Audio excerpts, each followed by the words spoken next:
Lectura del Evangelio según San Lucas, capítulo 2, versículos del 36 a 40. En aquel tiempo había una profetisa, Ana, hija de Fanuel, de la tribu de Aser. Era una mujer muy anciana.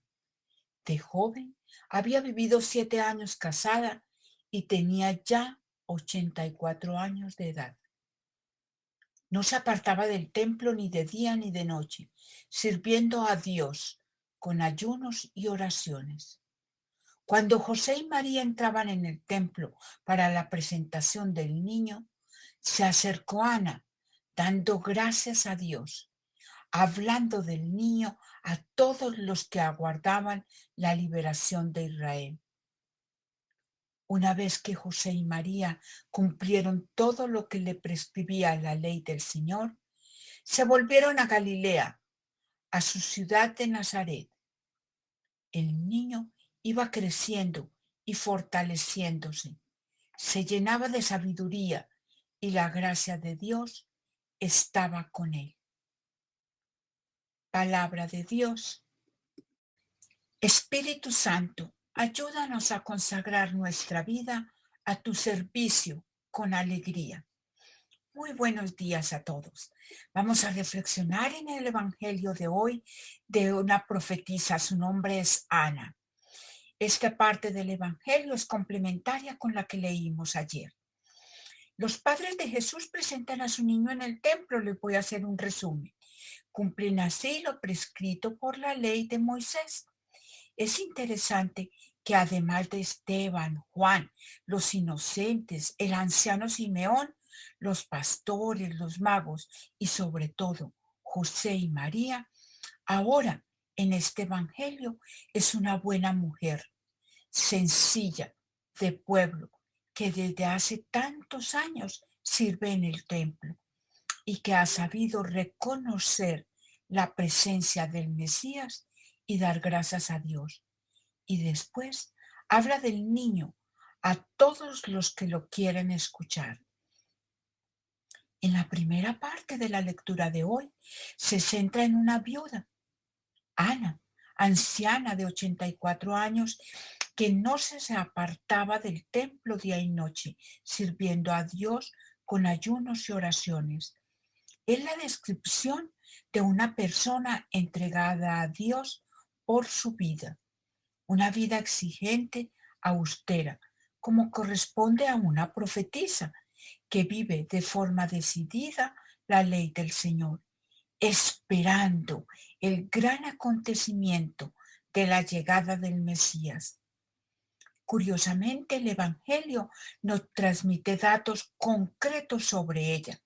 Su nombre, como se los dije, es Ana, y el de su padre es Fanuel, y pertenece a la tribu de Aser. Es un detalle curioso que manifiesta de que era una persona conocida por su presencia constante en el templo. Continúa el Evangelio en el versículo 38. Daba gracias a Dios y hablaba del niño a todos. Su don profético se pone de manifiesto en el hecho de reconocer al Mesías. Y dice, alabando a Dios y hablando sobre todo a todos. Esto es, a los que se encontraban en el templo, que igual que ella, esperaban la liberación de Israel. ¿Qué hace esta buena mujer cuando llegan los padres del niño? Da gracias a Dios y le habla de ese niño a todos los que estaban allí. Es el comportamiento de alguien que ha comprendido que Dios se acuerda de los sencillos y los humildes. Con esto nos ha descrito la labor de alguien que percibe que ese niño, algo más de su presentación protocolaria al que bien los oídos judíos se sometían, es inimaginable ver a esa anciana viuda dirigirse a todos, mostrando así su alegría de haber encontrado en su ancianidad al Mesías. Admirable es la postura de alguien fiel hasta el final, en un estilo de vida propio de quien ha orientado su existencia al servicio de Dios.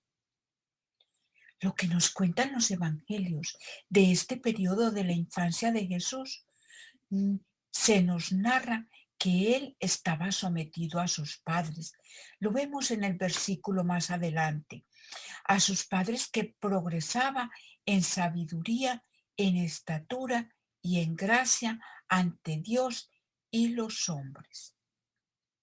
Durante la mayor parte de su vida, Jesús compartió la condición de la mayoría de los hombres, una vida cotidiana, sin aparente importancia, vida de trabajo manual, vida religiosa judía, sometida a la ley de Dios, y vida en comunidad. Nos lo dice el Catecismo de la Iglesia Católica en el numeral 531. No siempre recordamos esto, pero lo que más distinguió a Jesús fue su vida familiar. En cambio, a veces nosotros solo consideramos su vida pública. Si Jesucristo nos ha redimido tanto con su vida oculta en Nazaret como con sus escasos 3 años de predicador itinerante, entonces los 30 años que pasaba detrás del portal de su casa sencilla en Nazaret son también muy fecundos e importantes. Lo manifiesta también la frase del Evangelio: el niño crecía y se fortalecía, llenándose de sabiduría, y la gracia de Dios estaba sobre él. Ciertamente, el propósito común de María y José fue el de proporcionar una esmerada educación a Jesús, y él la asimiló con la actitud más confiada, beligerante y sumisa, obediente, que jamás ha tenido un hijo. María y José fueron como su inteligencia y su voluntad humanas, vieron cómo su inteligencia y voluntad humana se iban despertando, desarrollando y fortificando. También vemos que habían buscado transmitirle un gran número de sus conocimientos acerca de las costumbres y tradiciones del pueblo judío, sino sobre todo el mundo de valores e ideales que ellos también tenían en su corazón, donde Dios lo era todo. Así habrán compartido muchas veces los sentimientos, afectos e intereses.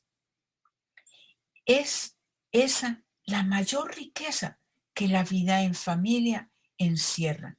Sorprende que con eficacia se va transmitiendo, casi irradiando hacia los demás. Tal vez por eso la profetisa Ana se sintió atraída hacia esa familia.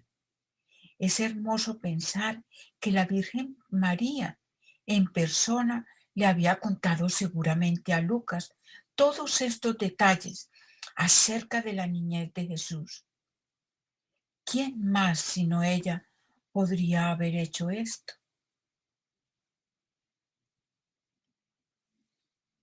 Reflexión.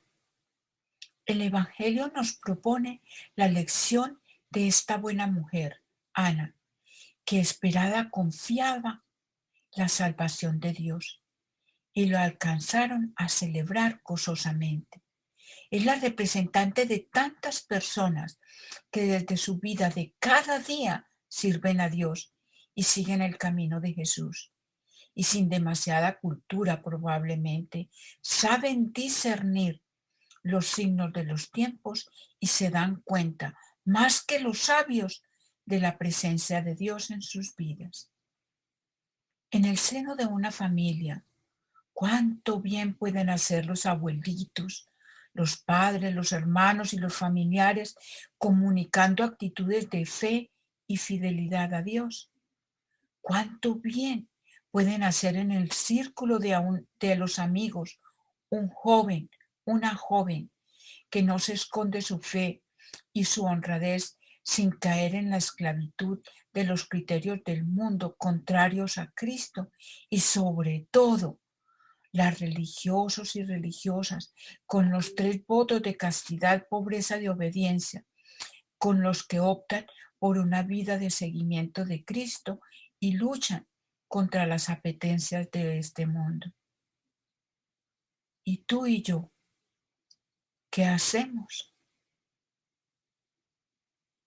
Muchas gracias por su atención. Los espero mañana en otro pedacito de gotitas de sabiduría.